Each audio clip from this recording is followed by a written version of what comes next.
Kaiken taistelukentän toiminnan mahdollistaja on logistiikka ja Puolustusvoimien logistiikkalaitos on sen keskeisin toimija. Logistiikka käsittää valtavan määrän eri toimintoja, joista asejärjestelmähankinnat on yksi esimerkki. Logistiikkalaitoksella on päävastuu suorituskykyjen rakentamisesta. Logistiikan vastuu ei kuitenkaan lopu hankintaan.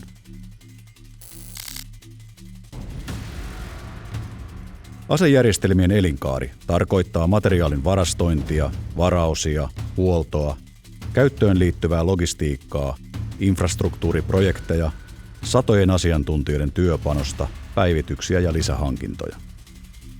Asejärjestelmän elinkaaren päässä logistiikka valmistautuu jo tuleviin hankkeisiin ja uusi, vuosien mittainen projekti alkaa. Jotta puolustustaistelu olisi mahdollista, on valmistelut tehtävä jo normaalioloissa.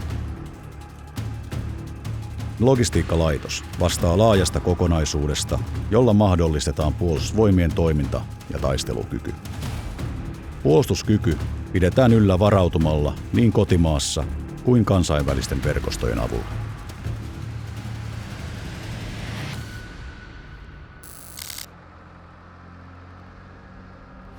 Sotatalouden valmistelut on tehtävä pitkäjänteisesti ja huolellisesti. Sotataloudella tarkoitetaan kykyä tuottaa puolustuksen tarvitsemia kriittisiä materiaaleja, kuten ampumatarvikkeita, lääkkeitä, varaosia, varusteita ja polttoainetta.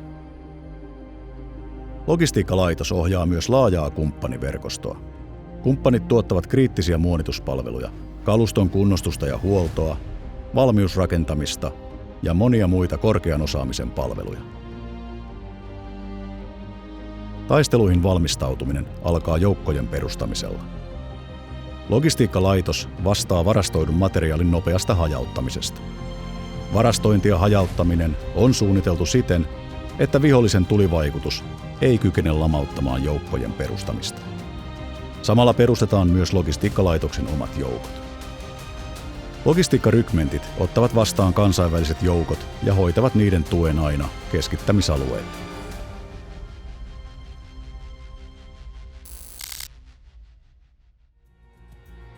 Logistiikkalaitoksen sotilaslääketieteen keskus vastaa kenttälääkinnän järjestelyistä ja valmistautumisesta. Siellä työskentelee useita satoja kenttälääkinnän asiantuntijoita. Lääkintäkyky on kriittinen osa puolustusta. Kenttälääkinnän ensimmäiset hoitopaikat ovat puolustushaarojen joukkoja. Ketjussa pidemmälle olevan korkeamman hoitokyvyn joukot ovat logistiikkalaitoksen lääkintäjoukkoja. Näissä kyetään suorittamaan vaativampia leikkauksia ja tarjoamaan kirurgista hoitoa ennen sairaalaan pääsyä.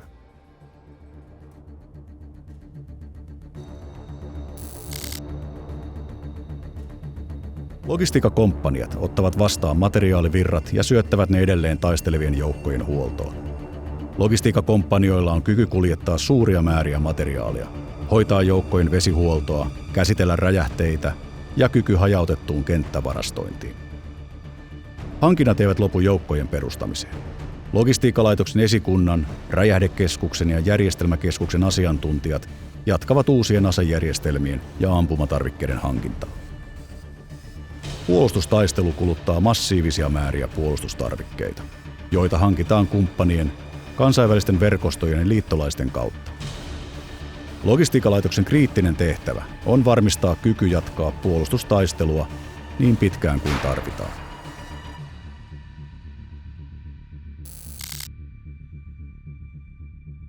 Suorituskykyä ei ole ilman osaamista.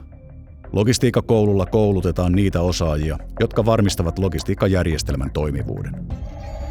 Puolustusvoimat on ylpeä korkeasta osaamisesta, joka yhdistyy perusteelliseen valmistautumiseen. Logistiikkakoulu on tärkeä osa Puolustusvoimien koulutusjärjestelmää.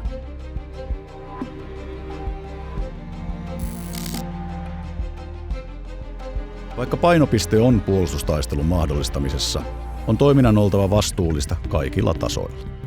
Ilman yhteiskunnan laajaa hyväksyntää ei voi olla toimivaa puolustusjärjestelmää.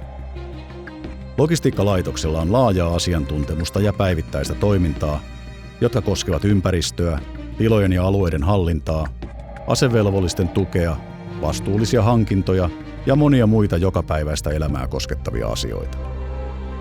Myös palvelusturvallisuuden varmistaminen on logistiikkalaitoksen päivittäistä toimintaa. Räjähdekeskuksen toimintaan kuuluva räjähdeturvallisuuden valvonta, koeampumatoiminta ja hylätyn materiaalin hävittäminen ovat hyviä esimerkkejä työstä, joka varmistaa jokaisen taistelijan turvallisuutta, joka ainoa palveluspäivä. Logistiikkalaitos mahdollistaa ja tukee myös Suomen kansainvälisiä velvoitteita. Laitos suunnittelee ja toteuttaa logistisen tuen ja kuljetukset myös Puolustusvoimien liittolaisyhteistyöhön liittyvissä ulkomaan operaatioissa, harjoituksissa ja kriisinhallintatehtävissä. Logistiikkarykmentit tukevat Puolustusvoimia ja Rajavartiolaitosta sekä niiden alueella toimivia liittolaismaiden joukkoja logistiikan ja huollon järjestelyissä kaikissa valmiustiloissa. Ne varastoivat sotavarustusta, toteuttavat kunnossapitotehtäviä ja tukevat tarvittaessa alueellaan olevia joukkoja huollon järjestelyissä. Ensimmäinen logistiikkarykmentti vastaa Puolustusvoimien logistiikan palveluverkosta itäisessä ja eteläisessä Suomessa. Se varastoi sotamateriaalia koko Puolustusvoimien käyttöön. Rykmentin erityispiirteenä on räjähtävän materiaalin varastointi ja kunnon valvonta. Toinen logistiikkarykmentti vastaa Puolustusvoimien logistiikan palveluverkosta läntisessä Suomessa. Sen erityispiirteenä on merivoimien erikoismateriaalin sekä koko Puolustusvoimien talous- ja lääkintämateriaalin varastointi ja ylläpitotehtävät. Kolmas logistiikkarykmentti vastaa Puolustusvoimien logistiikan palveluverkosta Keski- ja Pohjois-Suomessa. Sen erityispiirteinä ovat ilmavoimien materiaalin täydennys- ja kunnossapitopalvelu. Puolustusvoimien logistiikkalaitos on valtava kokonaisuus materiaalia, osaamista, suunnittelua ja toimintaa. Se on puolustusjärjestelmän sydän, joka pitää toiminnan yllä, mahdollistaa jokapäiväisen toiminnan ja valmistautumisen sekä varmistaa, että puolustustaistelumme onnistuu. Logistiikkalaitoksen yli 2000 ammattilaista ovat sitoutuneet Suomen puolustamiseen.